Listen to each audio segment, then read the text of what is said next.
So, 2005, my son started kindergarten. And when he did, he also began getting invited over for play dates with other kids. And he wanted to have play dates also in our home. Now, our little family was kind of new to Spring Lake, Michigan. And if you don't know where that is, it's the sister city to Grand Haven, Michigan. Everybody knows where that is. It's right on Lake Michigan. Micah's grandparents live nearby, but Micah is the only child of an only child. So there's no siblings, no cousins. Our nearest family is 4 hours away. And so the opportunity to meet new kids in our neighborhood was exciting for him. But I had concerns. See, I'm a Gen Xer, the first generation of latchkey kids. You know, we came home when the streetlights came on. We drank from the hose. If you know, you know. Parenting was so laissez-faire with us that the nightly news had a reminder. It's 10 p.m. Do you know where your children are?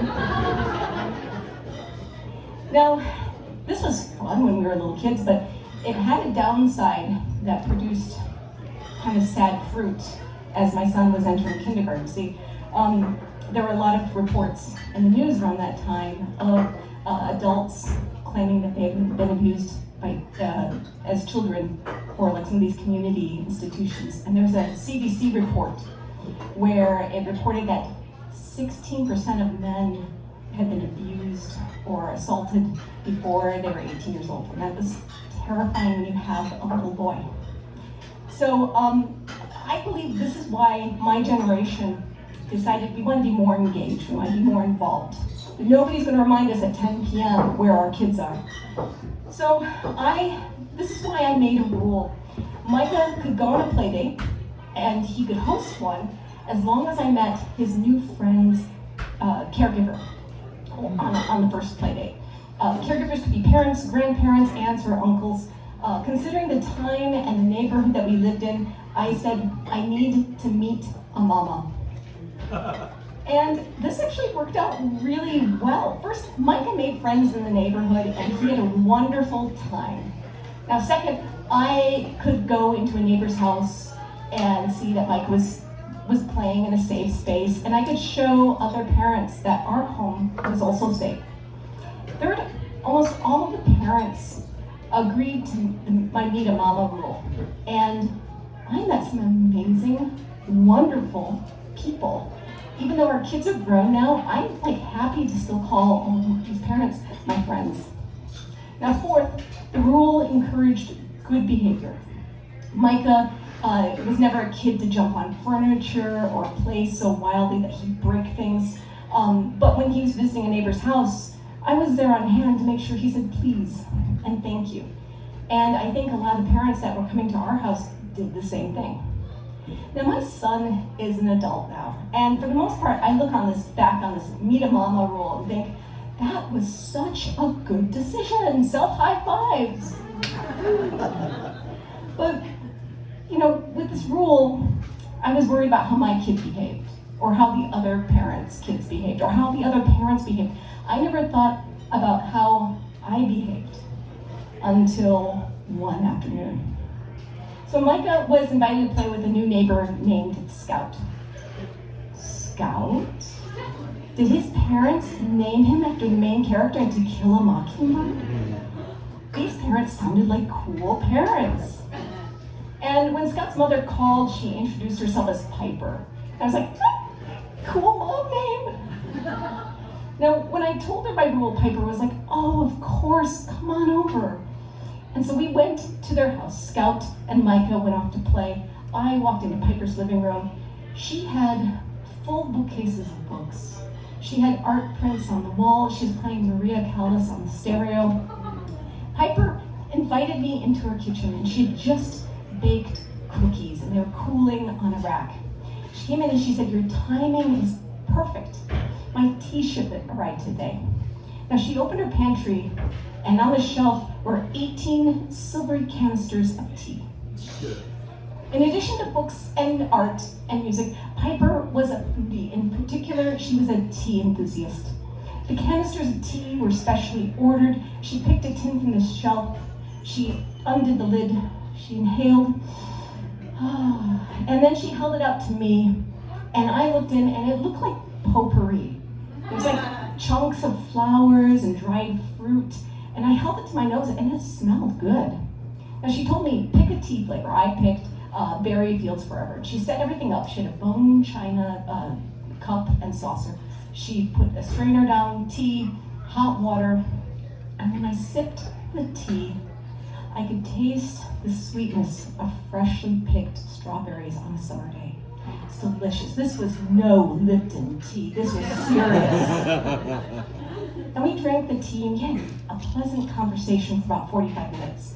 I learned that she was a restaurant inspector, and she and her husband enjoyed cooking and dining out, and they dreamed of opening a fine dining restaurant one day. And I felt like, yay, cool new friend. I only had a finger level left of tea in my cup.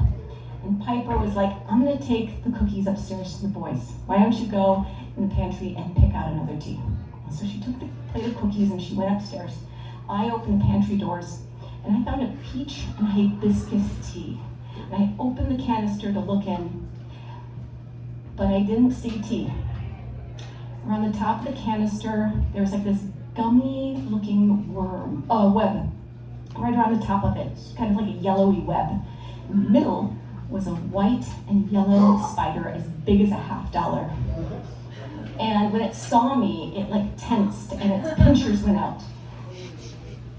And at that moment, I could hear Piper walking back downstairs. What do? She's a restaurant inspector, but there's a spider in her tea. But she loves her tea, but she's a new neighbor and I don't want to embarrass her. What do? What do I do? And so I put the lid on the canister and put it back on the shelf. Piper walked in and she smiled. She's so proud of me. She's proud of the canisters in the pantry behind me. And she said, aren't they amazing? She walked over and she grabbed the canister of peach and hibiscus tea, the one I just had. And she said, I think these smell even better when you agitate them. And she began shaking the canister as hard as she could. And when Piper opened it, she inhaled, and she held it out to me, and I looked in, and I could not see any spider web or spider, it was just tea. Do you want to try this one, she said. No, I said, I'm still working on the berry tea. And right then, I knew I made a mistake. Her face fell. Oh, she said, oh. And we talked for about another 20 minutes with me trying to nurse along the last drops of the berry tea in the bottom of my cup. And I realized rejecting the tea was like rejecting her. I behaved badly. I might as well have gone in her living room and jumped on her furniture. I thought, I have to tell her about the spider, but as we talked, I realized, would she believe me? The spider was buried in the tea. I was too late, and so I said nothing. Now eventually I called Micah downstairs, and he continued to be friends with Scout, but by then, Micah was also getting older, and he had a network of friends. I knew their parents.